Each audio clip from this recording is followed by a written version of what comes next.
হে খোদা, তোমার কাছে আমার একটাই চাওয়া, আমার শখের মানুষটা যদি অন্য কারো শখের হইতে চায় তাহলে তুমি তারে তোমার শখের করে নিও। এবার বুঝবা। হ্যালো মা, এই যে তোমার জামাই এসে পড়ছে, নাও তোমার জামাইয়ের সাথে কথা বলো। নাও। জি আসসালামু আলাইকুম আম্মা। হ্যাঁ জামাই বাবাজি, তোমরা এগুলা কি শুরু করলা? বিয়ার 6 বছরে 6টা বাচ্চা নিয়ে লাইছো, এখন আবার আরেকটা বাচ্চা পেটে। জি আম্মা, ওই যে আমি আপনারে তো কথা দিছিলাম বিয়ের সময় যে আমি যতই অভাবে থাকি, যতই কষ্ট করি না কেন, আপনার মেয়ের পেট আমি কখনো খালি রাখতে দিব না।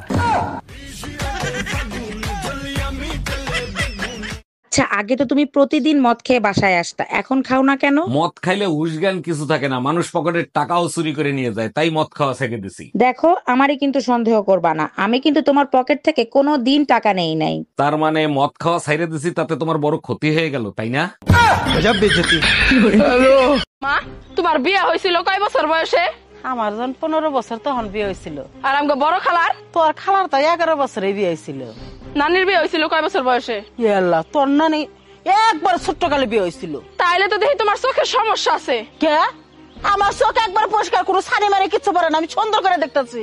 না, আমার যে 20 বছর চলতেছে নাকি চোখ দিয়ে দেখো না, আমার বিয়ে দিবা কবে?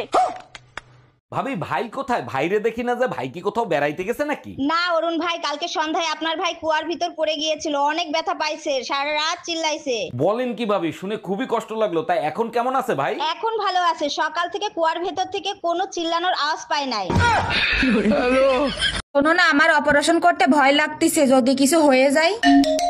হ্যালো অরুণ দা, 2 লাখ টাকা দিয়ে নাকি বৌদির অপারেশন করতেছেন? এত টাকায় তো আপনি নতুন আরেকটা বিয়ে করতে পারতেন। শ্রী সাগরদা, আপনি বন্ধু নামের কলঙ্ক, এই কথা আপনি আগে বলবেন না। অর্ধেক টাকা তো আমি জমা দিয়ে ফেলাইছি। আগে তোরে মার্ডার করব, তারপরে আমি অপারেশন করব।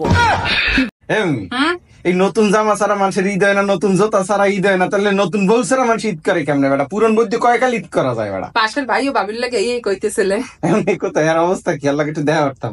ভাইরাসকে পোস্টমর্টম হইছে। আর কি করে বেটা? মোবাইল তোমার বন্ধ কেন? সারাদিন ছিল কোনে, কিস্তি নিতে আইবো আজকে, তোমার কি আছে মনে? সব চিন্তা তো আমারই হয়, তোমার কোনো চিন্তা নাই। টাকা কি সব আমি খাইছি, তুমি কি লগে খাও নাই? চলো মায়ের বাড়ি যাও, কিস্তির টাকা করো ভাও। চলো মায়ের বাড়ি যাও, কিস্তির টাকা করো ভাও। আমি কিছু জানি না, কিস্তি আমি আর উঠামু না। কিস্তি ভালো না, কিস্তি আমি আর উঠামু না। আমি গেলাম। কই যাও তুই? আপনার নাম পাঁচে সংসার আমি করব না, বাপের বাড়ি গেলাম। 500 টাকা দিয়ে যা আমারে। কিসের 500 টাকা দিব? আমি তোরে বস করার লাগি আর চাবি জানছি কালাম ফইরের যাইতে কালগো, ঠিক আছে? তাই তুই তো আমার বস হইলি না, তুই আমার কথা হইলি না, আমার সংসার আলাই তুই এখন তুই তোর বাপের বাড়ি সরছ, ঠিক আছে? তাহলে 500 পাইবেন। 200 কিট লাগে কি? আমি এনায়েত ফয়েজে পরশুদিন টাকা দিয়েছি, যাতে আপনি আমার কথা নেন। 300 টাকা দিয়েছি এনায়েত ফয়েজে, শুনছেন আপনি আমার কথা? আমার 300 টাকা গেছে, মার পাইবেন 200। ওই কালকে যে তোমার সুমা দিলাম, তোমার ছোট ভাই তো দেখে আলাইছে। আরে কোনো সমস্যা নাই, ওরে সবাই 10 টাকা করে দেয়, তুমিও 10 টাকা দিয়ে দিও। আরে 10টা